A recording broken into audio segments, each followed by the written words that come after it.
Hey guys, my name is Rob Noire, and today I'm doing yet another new kind of video here. Today I'm dipping my toe into the conversation going online that's all about the NES and specifically playing it in HD. So I'm someone who had an NES as a child, but I was so young that I don't actually remember ever playing it back then, and I have no real clear memories of it other than maybe my father playing The Legend of Zelda, and I think Blades of Steel? I honestly don't even remember the original Mario from back then.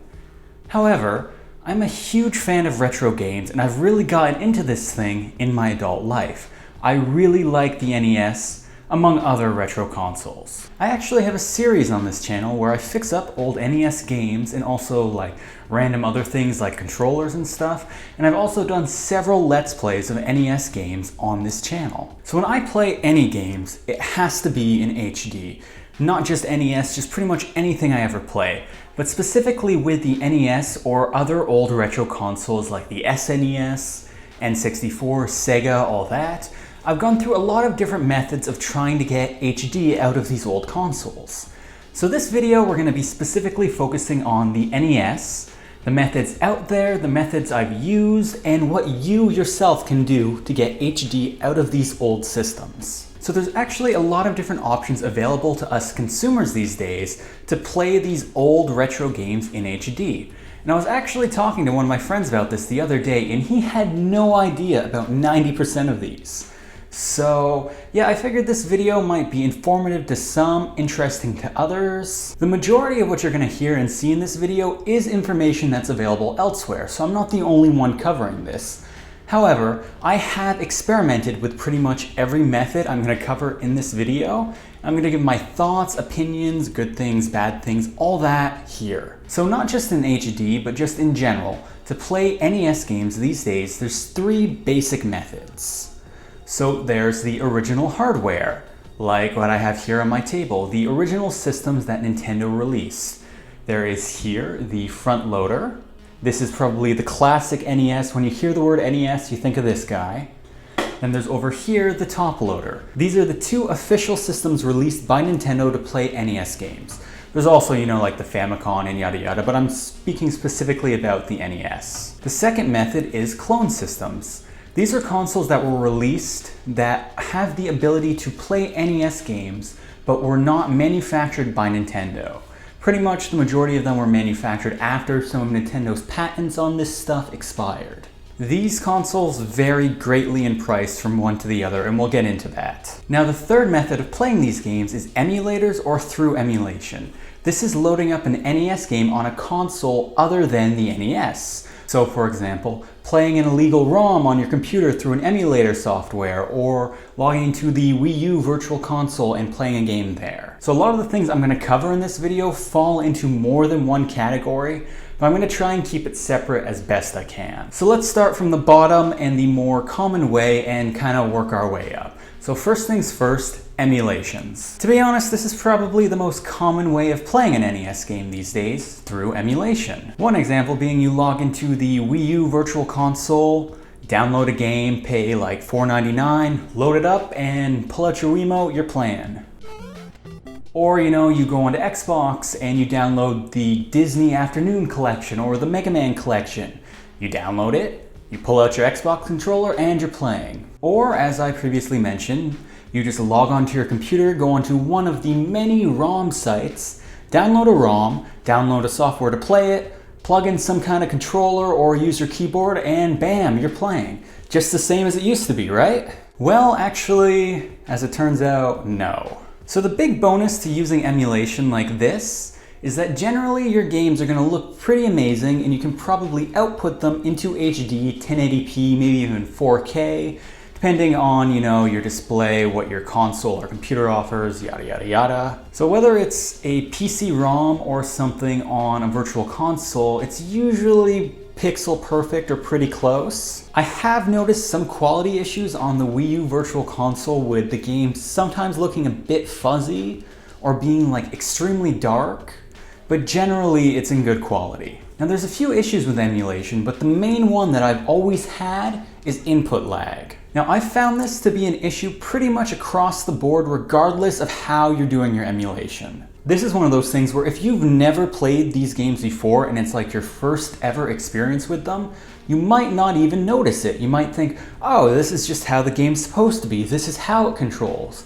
But generally, no, it's not. And also to add to this, some games do run better than others. Some virtual consoles are better than others. Not everything is created equal. Input lag is one of those weird things where if you don't know it's there, you might not notice it, but the moment you do, you can't unnotice it. You can automatically feel it, and it's such a pain in the ass. Anyone who's experienced this in any form knows exactly what I mean. So first up, what is input lag? Why does it happen, and why is it an issue? Input lag is the time between when you press a button on your controller for a character to do an action and when the character actually does that action in-game. For example, pressing a button to make Mario jump in the original Mario Bros, that kind of thing. Input lag is basically when there's a noticeable delay between when you press the button and when your character actually does the action. Again, the amount of input lag will vary depending on what you're playing on and what you're playing with. So why is this an issue with software emulation? Why does this happen? It's mainly because the game you're playing is running through software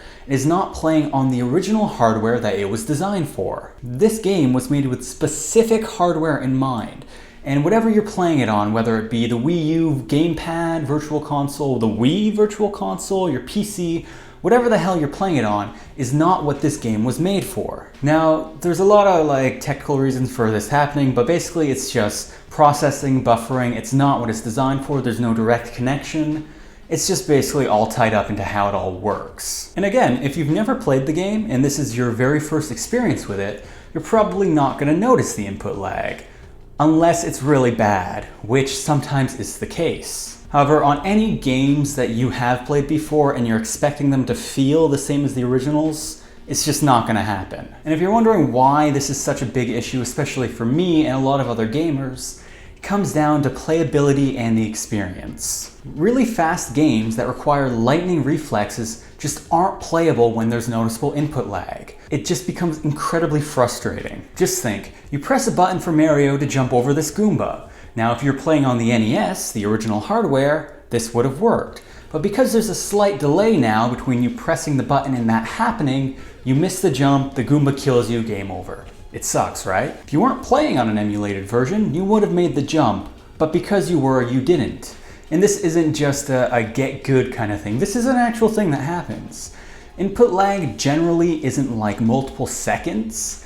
Usually it's less than a second, but it is something that can be measured, and people have done research on this. And again, some games are going to have horrible input lag, some are going to have almost none, some might actually have none.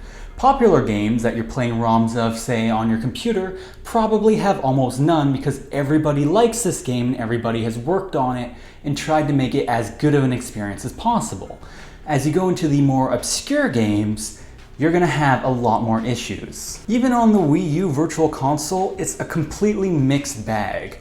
For example, I really like the game Gradius. It's one of my favorite games on the NES. We've done a 2-part Let's Play series of this game on my channel, and I absolutely love this game. Now on the Wii U Virtual Console, the game looks pretty much the same, just with clear pixels. And as for input lag, there's almost none. There's just enough that I notice it, but not enough that it actually really affects my ability to play the game in a major way. And so I'd consider Gradius on the Wii U Virtual Console passable. But there's some other games on the Wii U Virtual Console that are just horrible. I literally consider them to be unplayable. I don't remember them because I have deleted them, but there were several, and it was very upsetting at the time to spend money on this thing and then just want to throw my controller. You would think that since the NES is a Nintendo console, this wouldn't really be an issue, but it is. And it's weird because this isn't uniform across the board. Different games work, different games don't work. For example, playing SNES games on the Wii U Virtual Console I find to be a relatively pleasant experience. I notice very little input lag, like the same amount or less than I notice in Gradius. That's weird, but it's because it's a different console, different software. N64 games, depending on the game, I find to be almost universally bad, and I might even say worse than the NES. For example, I got Donkey Kong 64 on the Wii U, and I literally cannot play it. It's just, I can't. Again, this is something that really comes down to personal preference, what you personally notice and find acceptable, and just how this kind of affects you. For me, I want the same playing experience as I had playing it on the actual console, and emulation a lot of the times just can't really offer that. And so what we've been talking about this whole time is software emulation, a piece of software designed to run a game as if it was the console. Input lag is definitely the biggest issue I've had with emulation like this, but it's not the only one. You're going to come across things like bad ROMs on your PC, and also really weird glitches and unexplained happenings that you just don't get in the original games. There's also a bunch of other issues that you might run into, and also there's the whole not quite legal thing if you're playing them on your PC. Though, software emulation is probably the most accessible way of playing these games, and also kind of the cheapest, because generally a virtual console download is going to cost you less than buying the actual cartridge of whatever game it is. And as I mentioned, the PC ones are pretty much free. So the next thing we're going to talk about is clone systems. Now, the majority of clone systems use software emulation, which is what I was just talking about for a while there. So the majority of these clone systems are going to suffer the same issues that you have with emulation, with a higher price tag. So let's dive into this. So apparently the patents that Nintendo had concerning the software and hardware of these machines expired a while back, making it so that other companies can develop systems that can play the games that Nintendo released on the NES. Since then, the market has pretty much been flooded with these cheap alternatives, clone systems. These are basically just other options to play original NES games, and they range in price from pocket change to more than I spent on rent last year. Now, the vast majority of these systems, as I said, use software emulation. Not all, and I'll get into that, but the majority. One very popular example of this is the NES Classic, or the NES Mini. This was a product made by Nintendo, which is about the same size as a couple NES cartridges stacked one on top of each other. And this was basically designed to play 30 different NES games directly in this console and output HD. Of course, this was basically just a huge promotion for Nintendo leading up to the release of the Switch, and shortly after the Switch came out, wouldn't you know it, they discontinued it. The NES Classic is basically just 30 games running the same way they do in the Wii Virtual Console, with a few small tweaks housed in this little tiny cute box. I've played some games on the NES Classic, and I found the same input lag issues that I had with playing them on the Wii U Virtual Console, and the games looked virtually identical. Even worse, this thing is limited to the 30 games that come pre-installed on it, and buying it now because they discontinued it costs a small fortune. Well, maybe not a small fortune, but it costs a lot for what you're getting. It only outputs 720p. For me, that's not enough. For you, you decide. Now, a lot of other clone systems out there range between $20 to $50 US. These usually run off of the original cartridges, meaning you have to own these cartridges and put them into the console to play. The majority of them also don't output in HDMI, not even 720p. It's still composite or something along those lines, like the original hardware. So they're basically just shittier, cheaper alternatives to buying an actual NES. Now, the majority of these work by dumping the ROM, meaning you put in the cartridge and then it basically downloads the game onto the system and then you play that downloaded version. It doesn't actually interact with your cartridge at all. It's a cheap solution, and I mean, if you just have a few games kicking around that you want to try out, for 20 bucks, it's hard to go wrong, but you do really get what you pay for. Now, a good example of this is the Sega Genesis console released by AT Games, and they release one of these things pretty much every year, by the way. While this isn't Nintendo, so it's not NES, it's basically just the perfect example of what these cheap clone systems are. It comes with pre-installed games. It might even be 30, it might be more, I don't remember. And you can put in your original Sega Genesis cartridges into it and play them like an actual Sega Genesis. Now, it doesn't output HDMI, but it does let you plug in the original controllers, which is pretty cool, right? The thing is, it does everything just so poorly. It's got input lag, the sound chip is just shit. It's just a shitty console that you should not buy. Most clone systems are pretty much this. This is really, like I said, it's not an NES one, but this is just the best example of one that I could find. Look at these reviews on Amazon. Everybody says this thing sucks. Now again, it's very much you get what you pay for. If you just want to pay that price to have some kind of experience with these games, nobody's out there stopping you. It's just not, it's not the ideal option. Now the king of these clone systems that dump the ROMs and do all that stuff is what's called the Retron. Now there's a bunch of different versions of it. The Retron 1, 2, 3, 4, 5, whatever. But I'm just gonna bundle them all under the heading of the Retron. The Retron works exactly like what I just described, where it dumps the ROM and then you play that and it's basically just software emulation. But the cool thing about the Retron consoles, at least the later ones, is that it plays more than just NES games. It plays from a variety of different retro consoles. Also, the later ones can output in HD, although only 720p, like the majority of these things. Now, it does have the same input lag issues that a lot of other consoles and systems and ways of playing these games through software emulation suffer from. It's also worth noting that there's some games that you just cannot play on the Retron. There's actually a list of games that will not work for whatever reason. However, if you're looking for a fair priced option of playing not just NES games, but retro games from a variety of different consoles, this is actually not the worst thing. Retron actually just released in 2017 an NES-only HD console for I think around $40 US. Unlike the other Retrons, I have no experience with this one. I've never played it, so I can't really say how it holds up.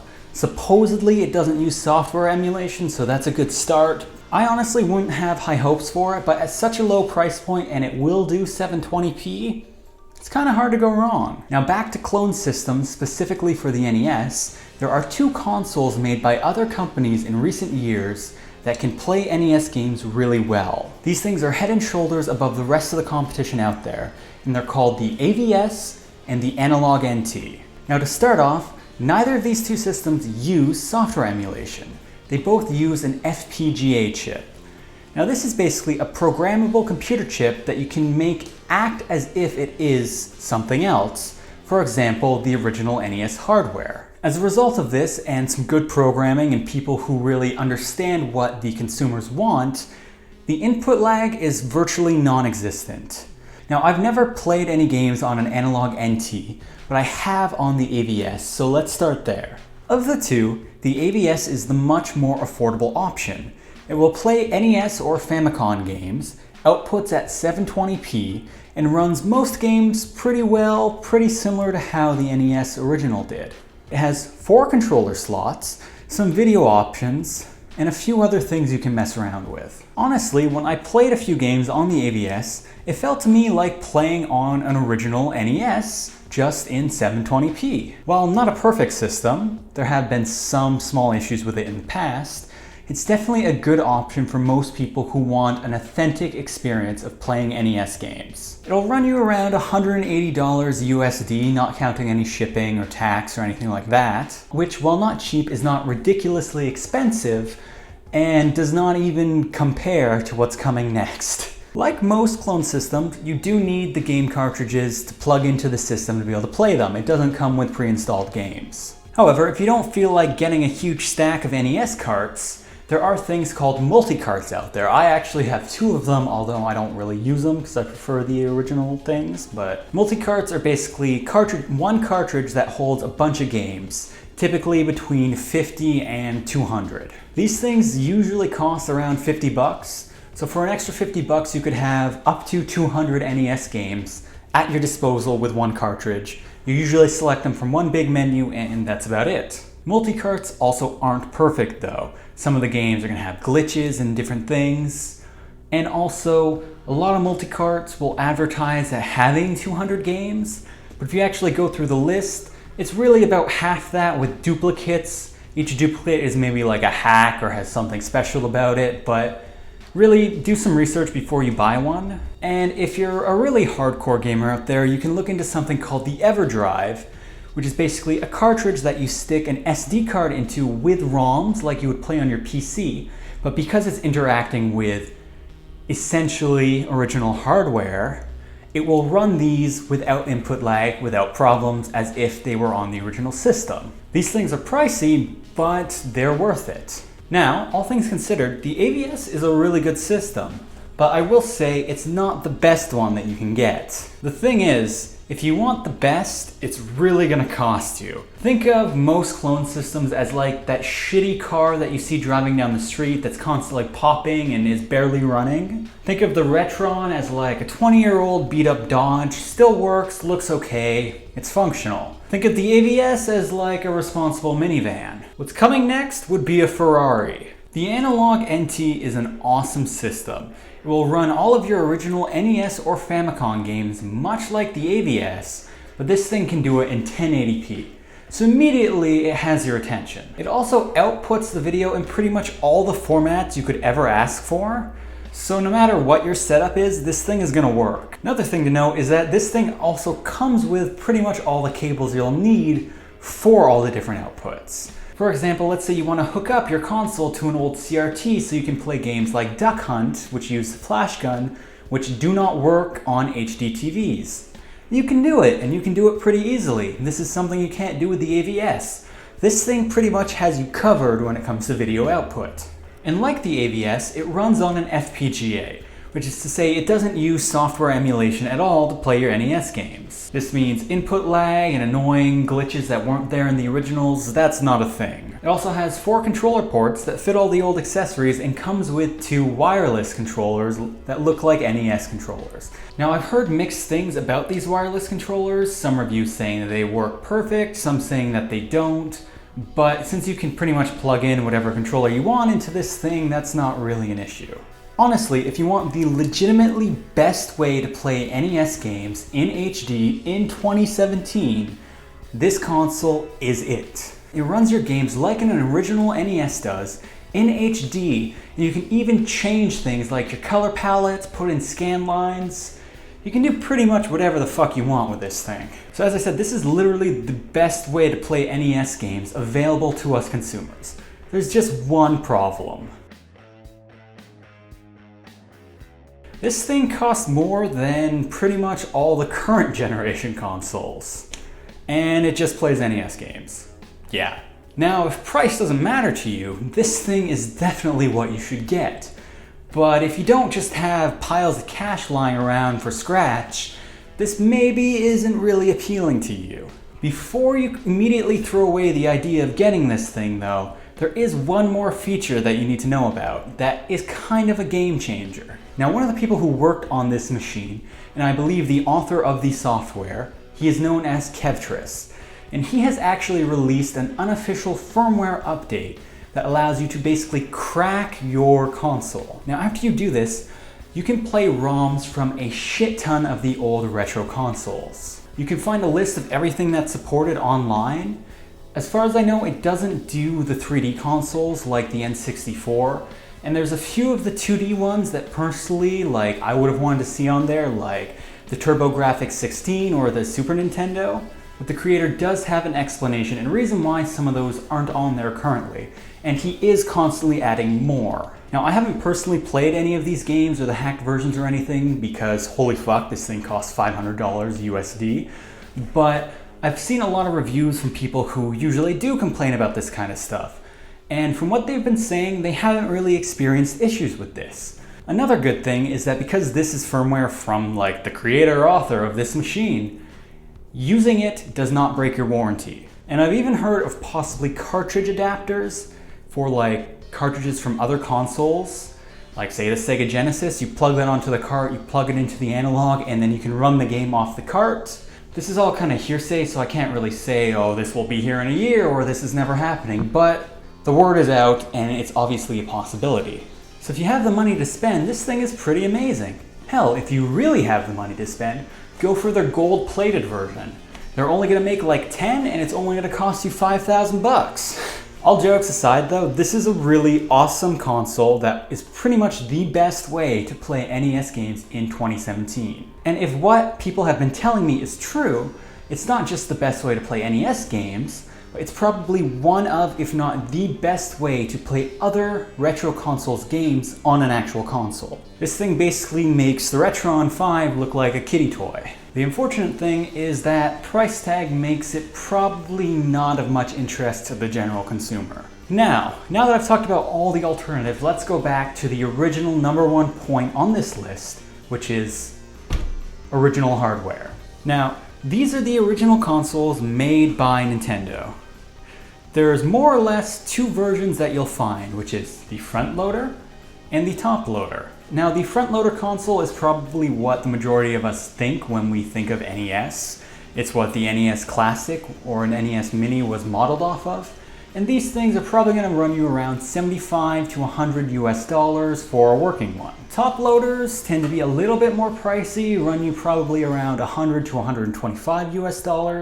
But that's just because these things are a lot more rare. Now, these are obviously going to play your NES games, all of them, with no issues. Again, though, you need the actual cartridges, or a multi-cart, or an EverDrive to play the games. They don't come pre-installed with anything. This was before that was even probably possible. And of course, since it's the original hardware, you don't need to worry about the majority of the issues that I've listed in this video with the other methods. So then, what are the problems of using original hardware? For one, it can be difficult to find one that actually works well. A lot of people have these kicking around in like the garage or downstairs in their basement, but the majority of them don't work. These things were used a lot, they wear out over time, they don't last indefinitely. You'll see a lot of sellers on places like eBay or Craigslist selling them as is or untested. And those ones, they probably don't work. Things break over time due to use and wear. For example, the capacitors often go. Now, these can be replaced and you can fix them, but it's an issue. Same thing with specifically the front loader, the pins often go. Now, you can try and fix these and hopefully you can. If you can't, you can buy third-party pin replacements, but the majority of those just fucking suck. So if you can get one of these that works, assuming that's not an issue, great. Now the next thing. The other problem with these consoles is the video output. As it says in the title, this video is about playing the games in HD. So do you think these old-ass consoles actually offer that? The original NES, the front loader, has composite out. And this is over 2 wires. Yellow for video, red for audio. It doesn't even have the 3 composite wires that the majority of us are used to. Just the 2. The top loader is even worse. It only has RF out.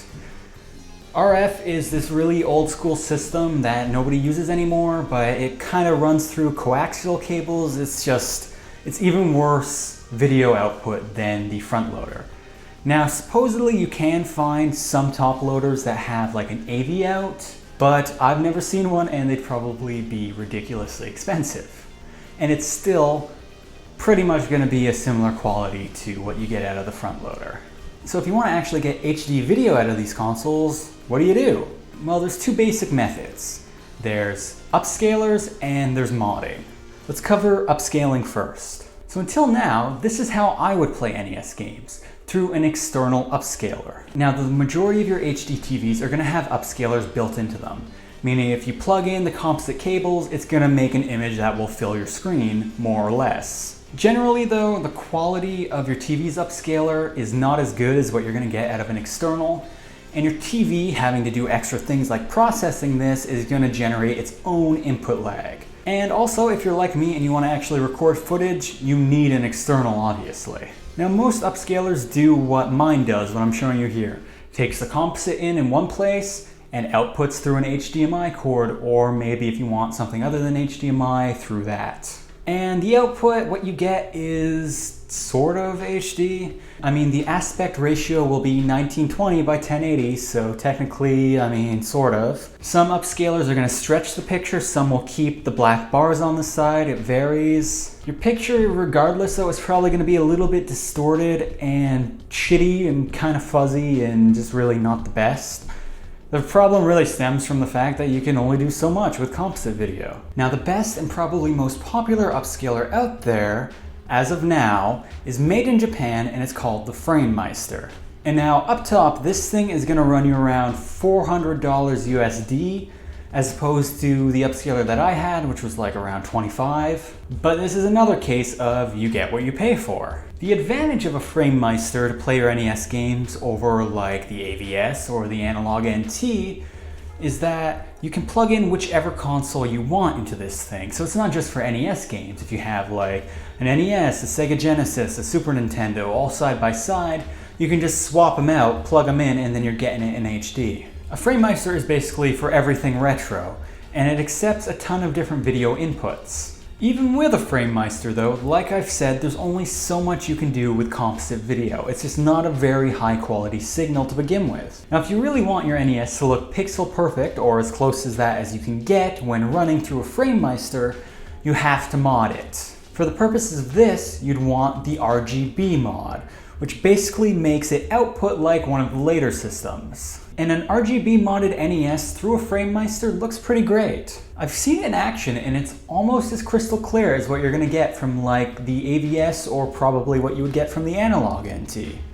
It's slightly fuzzier, just a hair, but barely noticeable, so it's pretty high quality. It's maybe a tiny bit less sharp, but it's still really good. And the FrameMeister, the way it's designed, there should be no input lag. Shittier upscalers might actually have input lag, so that's something you gotta look into. So this could be a good option. However, like all the options I've covered, buying a FrameMeister for $400 USD, and then a working console for let's say $100 USD, and then a mod kit for around $75 USD, not counting shipping and tax, and then getting someone to mod it for you for let's say $35, altogether that's a good 600 bucks. And you could cut down the price by knowing how to mod it yourself, owning a working NES, yada yada yada. And there's also the fact that the FrameMeister can be used for multiple systems, so it's a bit of a shared cost.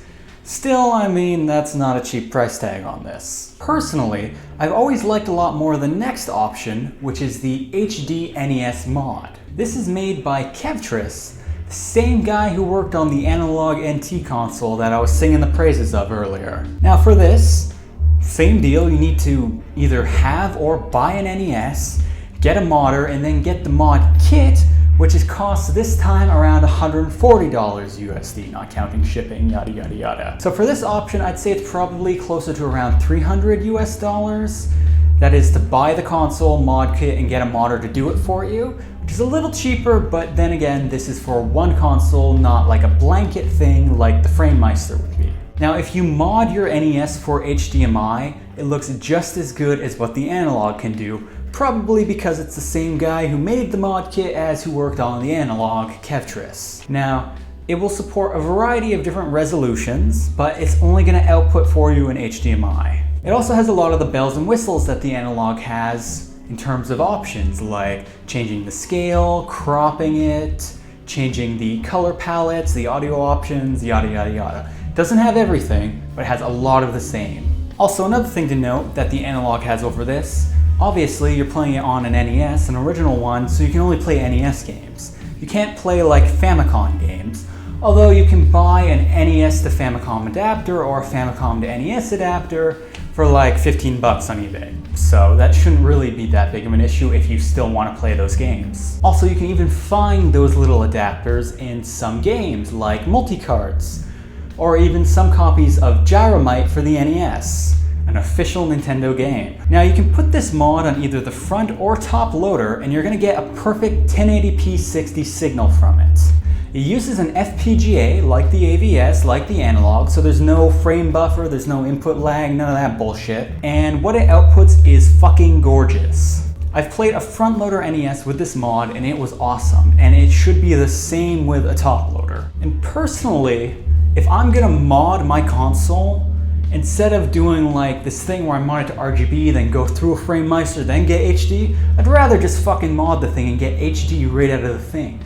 Like, why go through a third party that I also have to pay for? You know what I mean? Although again, this would be something that would only work for your NES, and if you want to have a multi-console setup, maybe getting a FrameMeister is more worth it for you. That depends. Now personally, if you were looking into this, I would also recommend the top loader. Now without modding, putting these two consoles next to each other, the front loader is definitely superior to the top loader because of its video output as composite instead of RF. But if you're modding them for HD, none of that matters. And now the top loader doesn't have a region lock chip. The region lock chip is basically what makes that blinky red light go on and off on your NES when you're trying to get a game to run. Now you can open up a front loader and you can clip a certain pin on the chip and then that won't happen, but again, that's modding a console. Also personally, I've found that the top loader just plays the games easier. Like I don't have to mess around with it, even not counting the blinky red light thing. And the pins inside of it won't wear out, unlike a fucking front loader. I personally find the top loader better all around, especially if you're gonna mod it. If you weren't, then I would go with the front loader. If you're wondering how the video compares between a bunch of these different options I've talked about, next week I'm gonna do another video where I compare all of these. That would be the top loader NES through RF, what that looks like compared to the front loader NES through its composite, compared to the Wii U Virtual Console, compared to running a ROM on your computer, compared to a modded top loader NES. So if you're interested in seeing that, definitely look forward to my next video. There'll be a link in the description when that comes out. So that pretty much covers all the options that I personally know of for getting an HD NES gaming experience in 2017.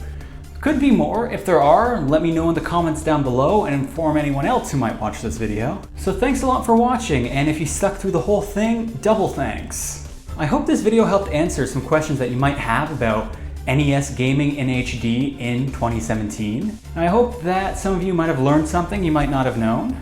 Now, everything I've talked about in this video, there's a lot of other information and resources available online. So if you're curious, or if you're thinking about going in for one of these options like modding your NES or getting an analog, do your research online. I did my best to cover it as thoroughly as I could, but there's always more info out there. Anyways, if you're curious about NES gaming in HD, I hope this video maybe helped you narrow down your options or showed you a few of the different choices. I know I did a ton of research and watched hundreds of videos before deciding on what was right for me. So hopefully this kind of compiled a lot of that and made it a little bit easier for others. Again, my name is Rob Noire, and as always, I will see you in the next one.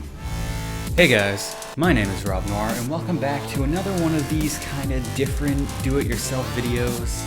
These videos, it's a lot different than anything else I do on the channel, but I'll put a link down in the description, and you should go watch that first. Also, there'll be a little box over here, right here on the screen that you can click.